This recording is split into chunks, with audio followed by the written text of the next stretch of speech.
comedian Kim Hiller. She started the Laughing Academy. It is at 3230 Glenview Road up in Glenview, thelaughingalcademy.com. It's where you can send your teen. That's where you can go as a grown-up, kids ages 4 to adults ages 68, but you're not discriminating anybody over 68. Just so far, that's the oldest we've had. Okay, that is the oldest.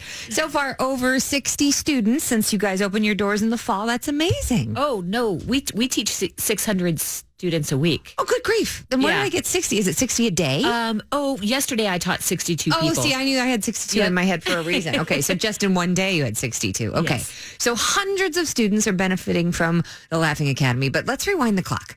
Kim, you're studying improv. You studied with some of the best of them. Oh, yeah. My very first teacher was Steve Carell. Ah, Yes. Who's that? Yeah, everybody always says, so Steve Carell was a teacher of mine, Steve Colbert. Everybody always asks, like, that must have been wild. I'm like, well, we knew they were talented. We didn't know they were going to be mega stars, per se. Right. I was hired at the same time as Tina Fey and Amy Poehler.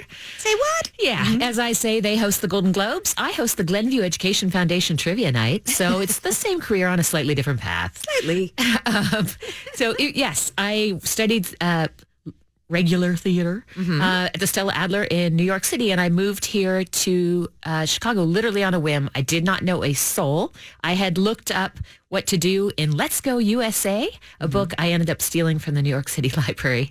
I think they're still looking for me. Okay.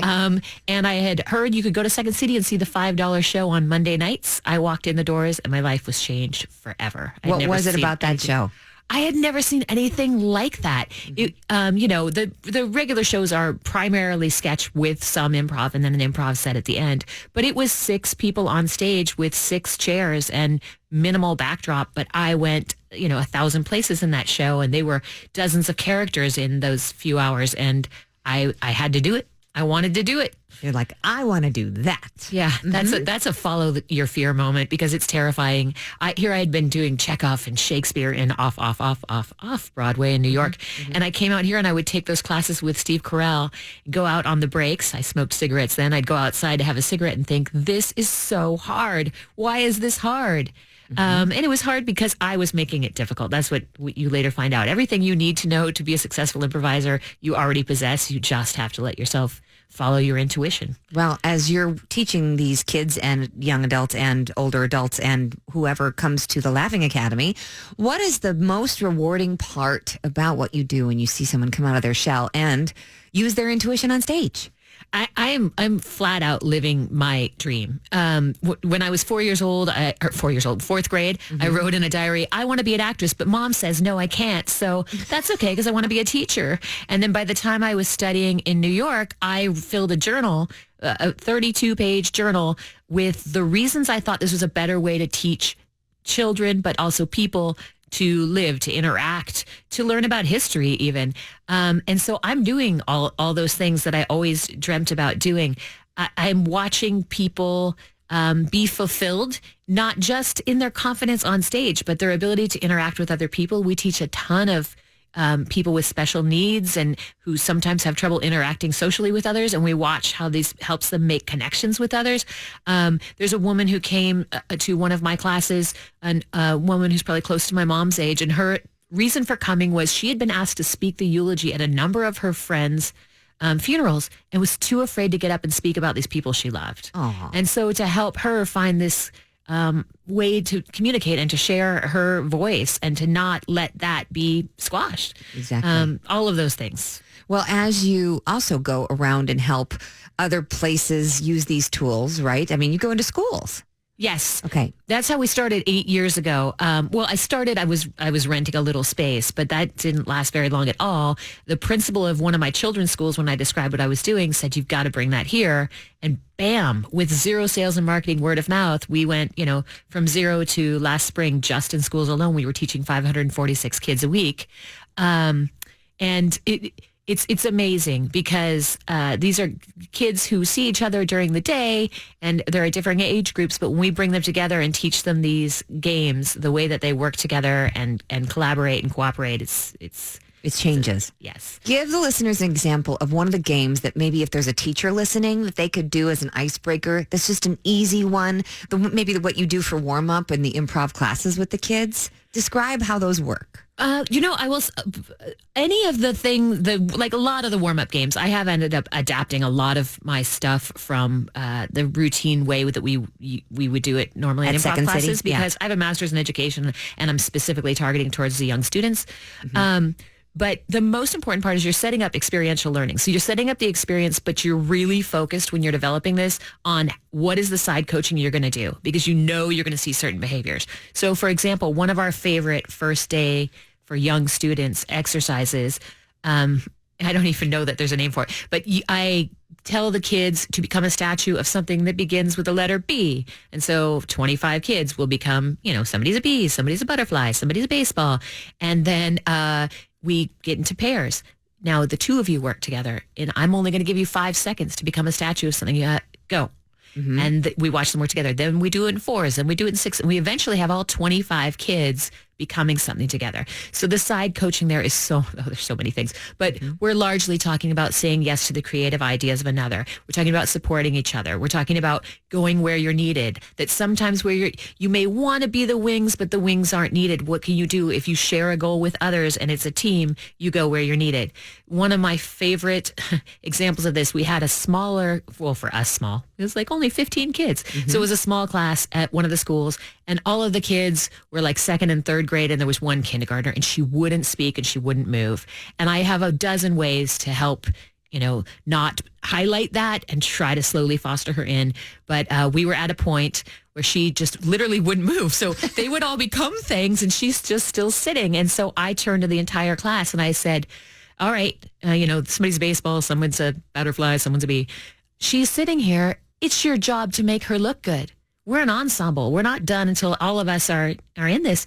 What could she be? Look at where she's sitting and how she's sitting. What could she be that starts with B? And one of the older girls goes, beautiful. She's beautiful. And she smiled for the first time. The next round was D. We had a dragon. We had a dinosaur. What could she be? She still hadn't moved. She is darling. Now she beamed.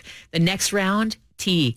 They all became things, and I looked at her. She was in a huge, wide stance, and I went over, what are you? She goes, I'm a tiger.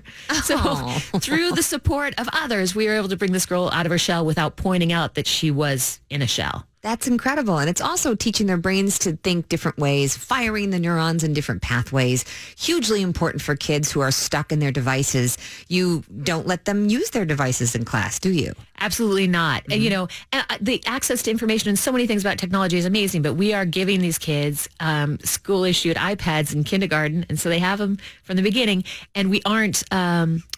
therefore focusing as many ways that we can learn through each other. Right. And this communication is just so important. That's what we're really, I think, overall. I just taught a business class at a real estate office the other day, and I was saying that that's what we're looking for in this age of technology. And we're texting quickly, we're shorthanding everything. We aren't seeing people face to face. Some of us don't even go to the office anymore. People are looking for connectivity more than ever. So you will go to people's businesses, Kim Hiller, and teach these kind of skills as well, right? Yes, I do, and I always have. And now it's exciting that we also have this 3,000 square foot studio that they can also come to us. 3230 Glenview Road, thelaughingacademy.com. Now let's talk about Rosowski. Oh, who the heck is Rosowski? Talk about another dream come true. This is so exciting. So back when I was at Second City in the conservatory program, before I even got hired, they would let us sit on the bench and watch the show for free any night of the week. I was there about 5 nights a week. If I wasn't working my waitressing job in the evening, I was on that bench watching the main stage show. It was Steve Carell, Steve Colbert, Dave Rosowski, Amy Sedaris, Paul Dinello, an amazing cast. And so I watched, he was like one of my improv heroes, and he's now this guru of improv who literally travels the globe, and he has an amazing podcast. And he's working on a book that's coming out soon too. What's he going to be doing at the Laughing Academy? Well, this is exciting. So he's coming here for a full weekend intensive improv workshop on February 22nd and 23rd.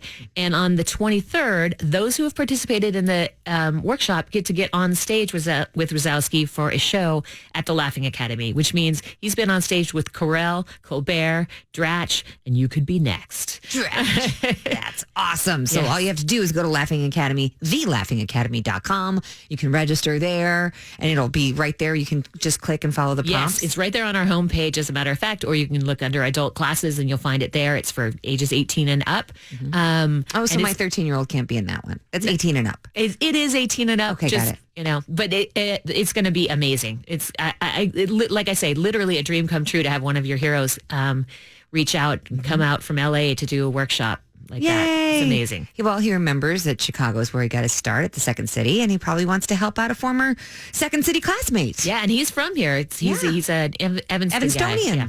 That's right. That's why we like Raz. What's Raz's first name? David Rosowski. Okay, I just know him as Rosowski or Raz. Right, David Rosowski. That's awesome. And then also Larry Bloom has been doing comedy. Funnier by the Lake has been performing at the Laughing Academy as well, right? Yes. Friend of the show. And it was a great contact. He's so good at getting word out about things. And I reached out to him when I first opened. We haven't even been open 6 months yet as a studio. Right. And he walked through that studio one time and saw the black box theater that we have. And he's like, I want to do a show here. And I had built the stage to be for mostly our training center students. And now that's become one of the biggest things that we do. Every month we have a sold out show. We sold out on Monday for the show that's coming on Friday. We sold out the first show that he did with us. So it's been amazing. He brings different stand-up comics from around Chicago. And those of us who live in the suburbs do not have to drive far and have free parking. Bragger. Look at you, bragger. That's fabulous. Okay, thelaughingacademy.com, 3230 Glenview Road. You can either, take a class, get your kids signed up, go see comedy, do a workshop with Raz. That would be David Rosowski for those who don't know the code. And Kim, you are running the whole darn thing. Are you teaching as well? Oh yeah, always. Today I put in a good 4 hours of just teaching, and then everything else. Like I say, I understand now what it means to be chief cook and bottle washer, scrubbing the toilets, doing the books, and I do have a wonderful faculty though of 7 regular teachers that teach with me in the schools and in the studio. Awesome. And then we have these visiting teachers like Kevin, who's doing the storytelling workshop, and David Rosowski coming in for our improv intensive. Awesome. Okay, thelaughingacademy.com. Kim Hiller, thank you for doing all what you do. But Kim, you forgot to mention the Laughing Academy has summer camp. We have 3 weeks in June, the first 3 weeks that schools are out in the burbs. We have camp from 8:30 to 3:30, and we are combining with a STEM program. So like I said before, I think access to technology and all the things that technology has brought us are amazing. We also need that connectivity. So you're going to get 3 hours of gaming and coding classes, and they use Legos to teach the youngest group of kids, and they build robots out of Legos, and then you come on over and do 3 hours of improv. Oh my gosh! So there's technology, and then there's communication. I've partnered with a business called Code Play Learn. We happen to teach at some of the same schools, and we came together for this great idea. I mean, I think everyone would enjoy 8 hours of improv, but sometimes they might want to break it up. So this way, the kids are getting a whole big bag of skills that they can take, but it's all, I call it the spoonful of sugar method. They just think they're having fun, and that's all right at the Laughing Academy in Glenview. And what's the Laughing Academy's handle, Kim? Thelaughingacademy.com. Kim Hiller of the Laughing Academy. So grateful to have you. The Jen Weigel Show.